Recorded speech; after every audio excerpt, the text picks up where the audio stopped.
All right, let's just jump right into this explainer. By validating a feeling I think we all know a little too well. You're at a party, right? The music is bumping, people are having an absolute blast, and there you are. You're practically glued to the wall, staring intensely at your phone like you're reading the most important email of your entire life. So, why do we actually do this? Well, according to the research, we do it because we are straight up terrified of looking awkward out there on the dance floor. That anxiety, it makes us freeze up. It makes us hyperanalyze everyone else, or worse, it makes us try to awkwardly mimic someone else's cool moves. Look, it's a totally universal experience, but I promise you, it does not have to be your permanent reality. Using some really fantastic insights from Dance Chicago, we're going to completely demystify this whole process of gaining dance confidence. This explainer is all about giving you a realistic, super actionable roadmap to not just survive, but actually enjoy your next social event. We're going to break down exactly what's happening in your brain and body when you try to dance, and figure out how long it genuinely takes to finally feel comfortable out there. So, here is our game plan for today. We're looking at the myth of natural rhythm, the confidence learning loop, your actual timeline for getting comfortable, some incredibly handy strategies for the party itself, and finally, how to measure your success. Let's get into it. Okay, part one, the myth of natural rhythm. And guys, this is absolutely not about having some magical superpower. We seriously need to bust this myth wide open right now. Confident dancers, they weren't just born with some elusive gift of perfect rhythm. True confidence isn't about nailing flawless choreography at all. It's simply about getting comfortable enough to move without judging every single motion you make. It's about overcoming that completely paralyzing fear of a catastrophic social failure.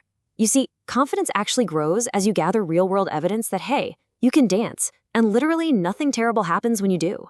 It's really just about getting out of your own head so you stop freezing up. Moving right along to part two, the confidence learning loop. This is exactly how you build trust with yourself.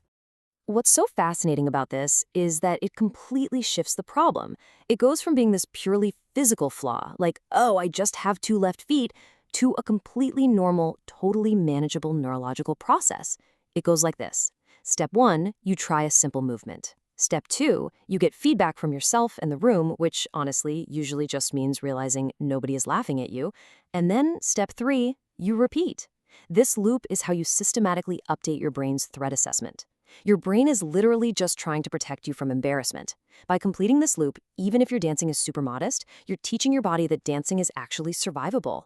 Once your body realizes it's safe, you stop overthinking every single beat and you can finally start having fun. And this perfectly illustrates why where you put your attention is an absolute game changer. Think about it. If you're completely focused on how you look, your body tightens up immediately, right? And your confidence just tanks. But if you shift that focus to the song itself, the tempo, the lyrics, just how the beat actually feels in your body, movement suddenly becomes a million times easier and way more natural. Your brain really struggles to do both of those things at the same time, so you've got to give it the right job to do. All right, part three. Let's talk about your dancing timeline and what progress actually looks like. We need to set some realistic expectations here, because knowing how long this actually takes is exactly what's going to keep you from throwing in the towel after one slightly awkward wedding reception. Gaining noticeable comfort from consistent, low-pressure exposure, that actually happens pretty fast. We're talking 2 to 6 weeks. Now, if you want that stable confidence where dancing genuinely feels like a fun activity and not some terrifying performance, you're looking at more like 1 to 3 months. But, and this is a really big but, if you're dealing with intense self-consciousness, or you just don't have that many chances to practice, giving your brain 3 to 6 months to fully update that threat assessment is 100% normal. It does not mean you're a bad dancer. It just means your brain needs a bit more time and a few more positive experiences to realize, okay, we are safe here. This brings us to part four, party strategies to drastically reduce that pressure. Time to equip you with your armor for the next big event. We want to shorten that gap between feeling scared and actually moving your body. These field-tested tactics are all about lowering the stakes. First up, choose a default move. Think of a gentle side-to-side two-step, and just repeat it until it feels totally automatic. Start small, guys. Get your feet moving way before you even think about throwing your arms around. Next, pick a supportive lane. Please don't walk out to the dead center of the dance floor. Post up near your friends or hang out on the edge of the crowd where you won't feel so scrutinized. And I absolutely love this next trick, the 2-song rule. Make a deal with yourself that you'll commit to dancing for just 2 songs. After that, You have full, guilt-free permission to walk away. Finally, let the music lead instead of hunting for some perfect choreography in your head. These are super effective, incredibly low-stakes ways to build trust with your body in real time. Now, if you want to supercharge those strategies, you don't have to practice for hours on end. The magic number is literally just 10 minutes. Aim for consistency here. Practice those simple, default moves in your day-to-day life, maybe while you're cooking dinner or getting ready in the morning. Just 10 minutes a few times a week. Doing this in a safe, private place physically builds those neural pathways long before you ever have to test them out at a party. Okay, our final section, part 5, measuring your success and how to actually tell that you're improving. We've got to completely redefine what good dancing looks like for you as an individual.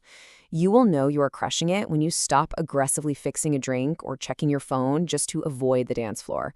You'll know it's clicking when a brand new song comes on and you just keep moving instead of sprinting for the exit. You'll also start to notice that you recover super quickly from awkward moments. Like maybe you completely miss a beat, but instead of panicking, you just laugh it off.